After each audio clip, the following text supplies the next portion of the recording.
crab people, blue heavy metal people. Green people, crab people, blue heavy metal people. Green people, crab people, blue heavy metal people. So the scenario we're going to be playing is scenario number 5, incoming. It is going to be no kill box. You get 5 points to win. You get 1 point for dominating your friendly zone, 1 for controlling the enemy zone, 2 for dominating the enemy zone. You can also get 1 for destroying the enemy objective. Hey guys, this is Malorian, and this will be a battle report. And I'm actually back here with my Signar. I'm not like back here to stay. I'm still on the mercenary boat, but I had a viewer that said they kind of missed my Signar, and specifically Haley3, and I had a buddy who won a game tonight, so I said, yeah, why not? Let's pull him out. Meanwhile, he's playing Sorscha. And I gotta say that this thing here, we basically one-listed it. I wanted to play Haley3, he wanted to play Sorscha. Now that means that there was no like list chickens, there will be some counters in the list, but it should make for a really interesting game. Alright, so what this really means here is that my list is more of a mixed bag list. I don't run the trenchers. I think my defense is high enough of a defense for me. I mean, I got my whole thing with Gallant, where he'll be a defense 17 Jack when you have Temporal Flux and Sidekick up, so that's freaking amazing. And then I'll have the defense 16 press gangers, their armor 18 and shield wall. So it's really about having like this really sturdy center, and then having the ranged elements with the Black 13th and the gun mages and the rangers kind of doing their thing. Plus, of course, Dynamo shoots as well. So that's the idea of this list. It's not really run up there. That's going to be a little bit of a problem here. I'll have to worry about him going for the zones, but a problem with me running these guys and going for high defense is that clearly his feat just shuts that down. If I went with the trenchers, he actually would have nothing. You know, he just can't see me. So actually, I'm kind of happy I don't have the trenchers. Otherwise, this would be not much of a game. But yeah, this would be pretty interesting. Meanwhile, the press gangers will be great because he can't go and like freeze and grip my I keep on going to call them press gangers because I use press gangers so much. But no, these are precursor knights. But so that's off the table. And so really it should be an interesting thing of trying to get the alpha and trying to get the most damage in. And overall, I think that if I'm more careful and more cautious with this, thanks to me having revive and all this, I think I'm going to end up in the lead with it. But we'll see how it goes. Alright, so he had won the initiative. He wanted to go first, and he does. Things are running on up. Sorscha wind rushes up and has Fog of War. And yeah, that's pretty much it. So on my turn, I make a little fortress for myself. Each of the jacks run up beside the objective. I get the other Haleys. I put up Temporal Flux. Dirge and Shield Wall is up onto the Precursor Knights. Once I set up that little fort there, that's really just set up to try and protect as much as possible from the feet, then I went with Ryan, and I tried to scatter a shot into them, but I actually scattered back, which actually isn't too bad, because that shot is also a cloud, so it blocks even more line of sight. So that's not the end of the world. Just to play it safe, the gun mages kind of shift over to the left, the rangers pull out of the forest so they won't be in line of sight, and that's really it.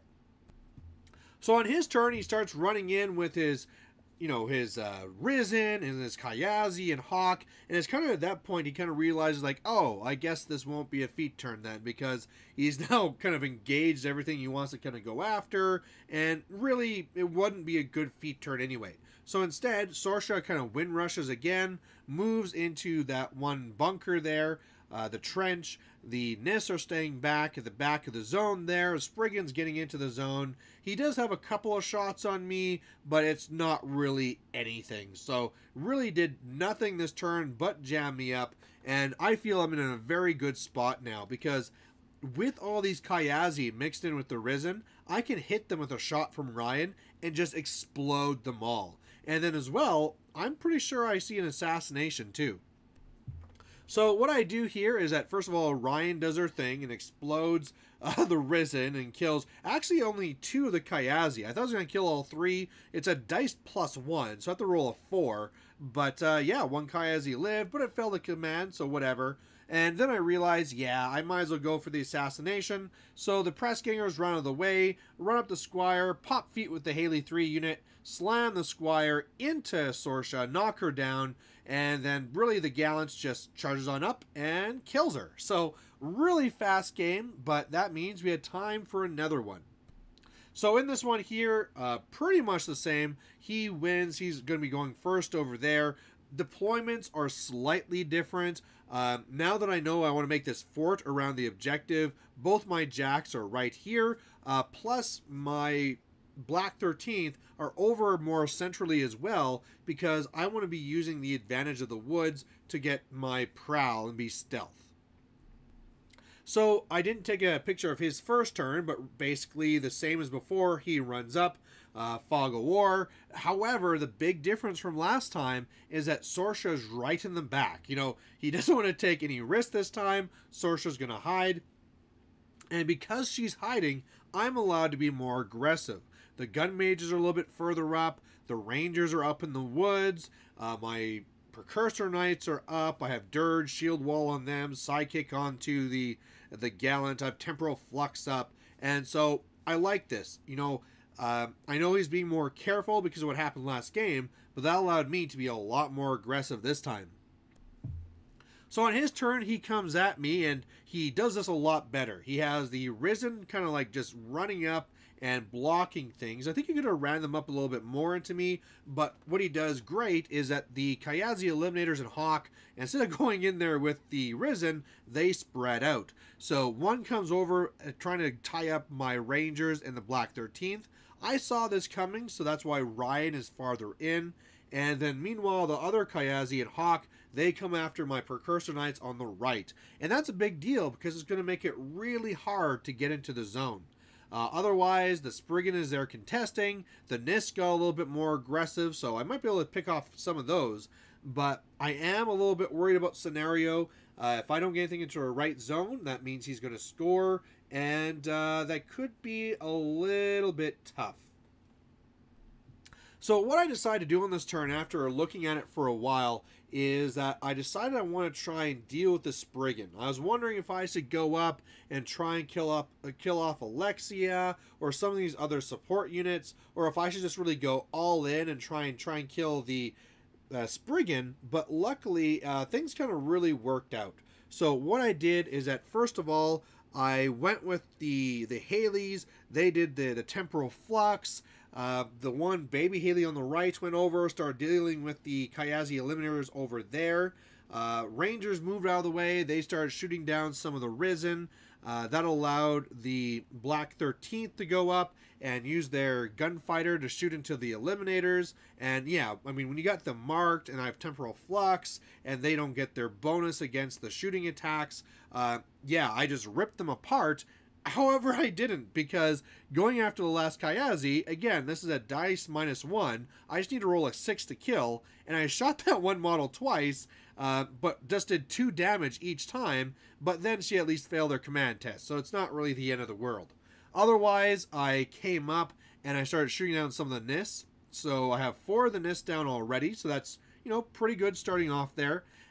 Otherwise, the Precursor Knights on the right, they come up, they shield wall, they're in the zone, they kill off Hawk, and so this is great. The only thing that was even better is the fact that with Dynamo, after clearing out all these things, Dynamo starts shooting into his jack there, the Spriggan. Now I need 6s to hit. I roll the first one, hit, do some pretty good damage. Roll the second one, hit, do some good damage. So his Cortex is out. And once the Cortex was out, I felt way better. But then I tried shooting my third shot, miss. And you know what? That's fine. That Spriggan is crippled. It can't really do very much right now. And so overall, really happy with this turn. Haley is back and safe. I'm in the zone. Everything's looking good. So on his turn here, he comes after me. He's going to be doing harm to my jack here, to Dynamo. And he does this before the feat. So he charges in. And yeah, when they hit me, it's a lot of damage, right? When there's charging Weapon Masters and I'm effectively, you know, armor 16. I mean, sure, I had Temporal Flux and also the set defense. But when he did hit me, he just cranked the damage. So he does that. I am really crippled. Movements out, so my, it was even easier to hit at the end too. But basically what happens then is that Alexia comes in to try and finish me off and makes a thrall, and he can't do it. He leaves me on one box. And it's actually really critical that Dynamo stays alive, because I want to kill him. He's going to be the perfect target for a Ryan shot to kill off all these guys. And so now this is the point where he does pop feet. Now he did move up the Spriggan first, which kind of blocks some line of sight, so he didn't get as good as he could have. We can see there that 3 of my Precursor Knights are stationary, both of my Jacks are stationary, a Gun Mage is stationary, some of my Rangers are stationary. But because this is done so late, he really didn't get as much done as he could. Iris was able to come up and kill Rupert, so that was pretty good for him. But otherwise, yeah, I mean, some stuff is stationary, but it's really not that bad. So after all that's done, though, she then wind rushes out of the way. So she's now off on the right zone. And I really want to try and find a way to kill her. It seems like it would be possible. But the problem is that this Orin Midwinter came up in this perfect spot. And said that, like, the whole null zone thing, so no magic. And that's going to be really hard to deal with. So, I mean, some of the ways I could deal with this is that future Haley could come over and try and shoot her. Regular Prime Haley could come over and try and shoot him. But he is defense 16 because he still has this Fog of War going on. But if I could kill him, that'd be really good. Then I could try trying to do something like slamming the Spriggan into Sorscha or something like that. But as it stands right now, it's that's a really difficult thing to deal with. So overall, I decide then that the assassination's not going to work, mainly because my assassination of Orin didn't work. I came over with Haley, tried to shoot her with future Haley. I even popped feet, so I got 3 times to try and shoot him. And I mean, I need an 11 to hit, so that's about average, but I miss every single time. I miss on 3 shots from future Haley. I miss on the 1 shot from Prime Haley. She just camps the rest. And meanwhile, baby Haley comes over and just scraps the Spriggan. So that was fantastic. That's really good for the attrition. Once that was out of the way, I killed the last Eliminator. Also shot and destroyed my own Dynamo, which killed off all those NIST and stuff around there. Then what happened, which was kind of funny, is that my gun mages came up. They shot the last of the NIST hunters here, and also killed my frozen gun mage, because now I get to control his zone. I'll get 1 control point. The Rangers go just to try and tie things up, and the Pressgangers, or not the Pressgangers, the Precursor Knights really just get in there to try and tie things up and kill things. I was able to kill off Iris, which was great, and then in the end I was able to use Gallant, or not Gallant, yeah, Gallant, to go kill Orin. So really good turn for attrition, and yeah, I'm up on scenario 2. So on his turn, he tries this to try and kill me. I mean, he doesn't have a lot of good options. I forgot to mention before that his Hernan Joan had shot the I think it was my Jack. I think it was actually onto the Jack that was by me, and actually did like 5 or 6 points to Haley with the blast damage. But now I'm camping a whole bunch. But he's just going to try somehow to get this assassination off. So what he does is he has these Risen that come up here and they attack me. He makes a Risen and he attacks me too. And keep in mind, I do not have Temporal Flux up. But even without that, I mean, even if he doesn't charge and he swings on me so I don't get set defense, he still needs 10s to hit me. So yeah, they try their best, but they fail. And then after trying to work on a few more things, Ian and Holt doing their best to try and clear things up for that. You know, even Hernan Joan had to try and kill all of these, the Rangers to try and allow these things to happen. He kind of realizes, you know what, this is really over. A lot of his stuff is all tied up. I forgot to say that Gorman had gone and blinded baby Haley, who I can now shake, and a couple of my Pressgangers, but now Gorman's tied up. You know, some of his marksmen are tied up.